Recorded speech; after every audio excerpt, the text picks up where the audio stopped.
उत्तर वैदिक काल में आर्यजनों का विस्तार।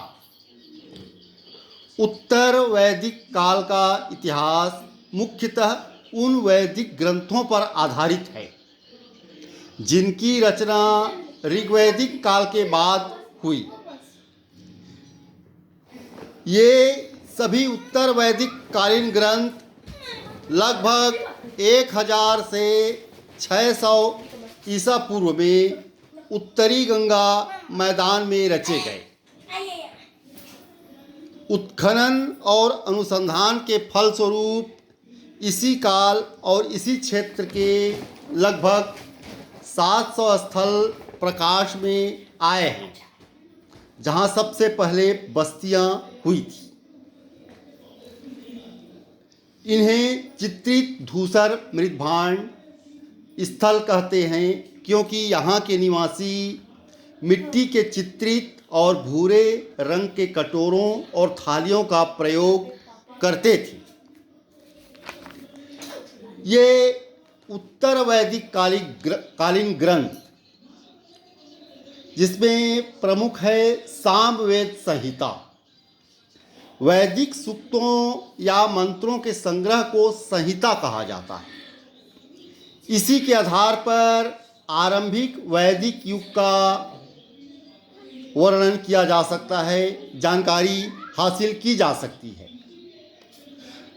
गाने के लिए ऋग्वैदिक सूक्तों को चुनकर धुन में बांधा गया और इस पुनर्विन्यस्त संकलन का नाम सामवेद संहिता पड़ा।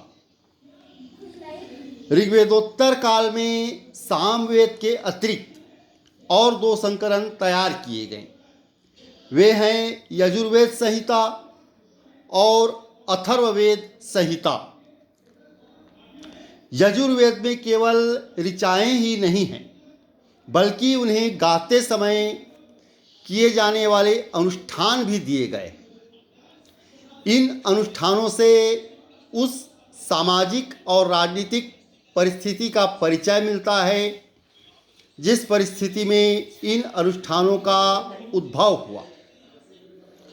अथर्ववेद में विपत्तियां और व्याधियों के निवारण के लिए तंत्र मंत्र संग्रहित हैं। इसमें आए तथ्यों से आर्येतर लोगों के विश्वासों और रूढ़ियों का पता लगता है। वैदिक संहिताओं के बाद एक विशेष प्रकार के ग्रंथ लिखे गए जिन्हें ब्राह्मण ग्रंथ कहते हैं। इनमें वैदिक अनुष्ठान की विधियां संग्रहित हैं और उन अनुष्ठानों की सामाजिक एवं धार्मिक व्याख्या भी की गई है। इस प्रकार ये सभी उत्तर वैदिक कालीन ग्रंथ तत्कालीन सामाजिक राजनीतिक ज्ञान के इतिहास के प्रमुख स्रोत हैं। धन्यवाद।